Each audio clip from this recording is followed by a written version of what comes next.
Steve Keim seems to have his job in perpetuity with how poorly he's drafted from top to bottom. But with Kliff Kingsbury, is there a hot seat conversation immediately starting this season?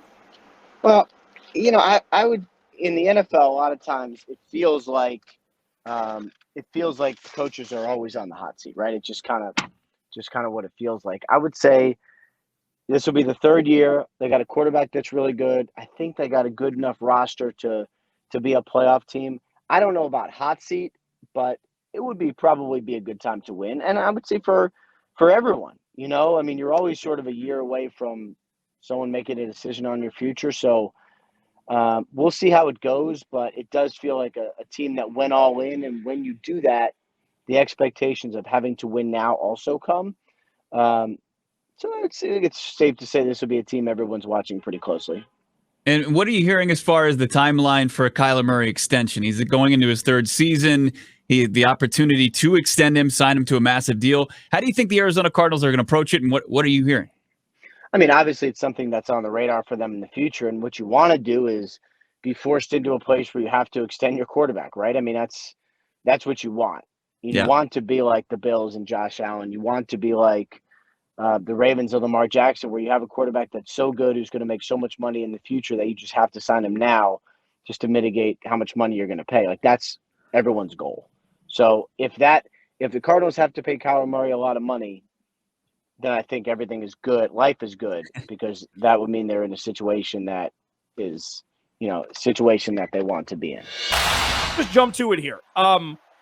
The report surfaced about the Dolphins offering the Cardinals Xavier Howard for Chandler Jones and a pick, and the Cardinals turned it down.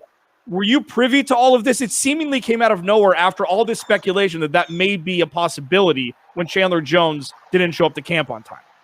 Yeah, I'm not sure who reported that. I don't believe that's true.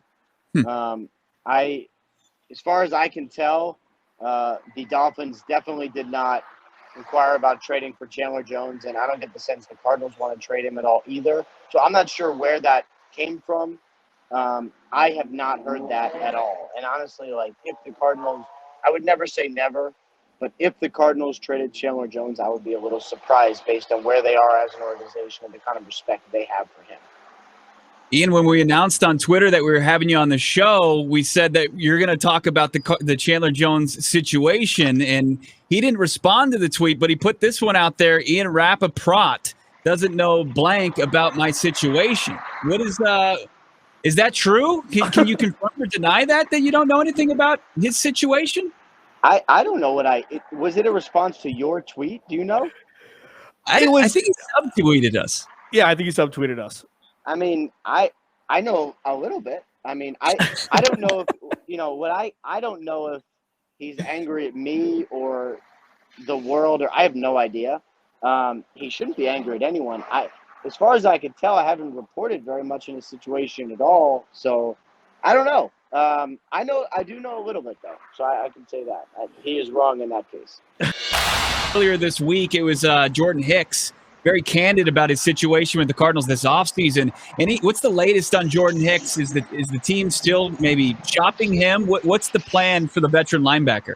Yeah, it seems like the team would be open to doing a deal, the right kind of deal. I don't know that a lot of teams want to trade for and then pay a linebacker guaranteed money. Just doesn't sound like that's something teams would do. You never know. If you have an injury and you say, I need someone, I'll pay a couple $1 million more than I want to. That could happen. I don't get a sense there's a great market for him now. And the fact that everyone knew he was available in May and June and nobody traded for him makes me think maybe he'll probably be on the team. But again, injuries can dictate and crazy things can happen. So we'll see. Maybe he does get traded, but I get it, because nobody wants to be replaced. I just think if you're the Cardinals and you have, a bright, shiny object with a bright future like Xavier Collins, what are you supposed to do, Has there been any rumblings about Larry Fitzgerald? It's slowly but surely getting a little bit more and more in the, the backstory of where the Cardinals are heading in 2021. But we don't hear a blip from Fitz. So, have you heard anything? Yeah, last time I texted with him, he was extremely cordial and nice as he is, and said no news. And Larry is old enough and respected enough where he's essentially in charge of his own message, right? So, like, I don't know, who knows how whatever's going to break, but I'm going to go ahead and guess that whatever's going to break, he's going to be in charge of it. And that's okay. So I'll keep checking with him. I have not heard anything. And, obviously, like, the Cardinals are, signed A.J. Green, who sounds like he's having an awesome camp, by the way. Not totally surprising, but really does sound like he's going to rock star there.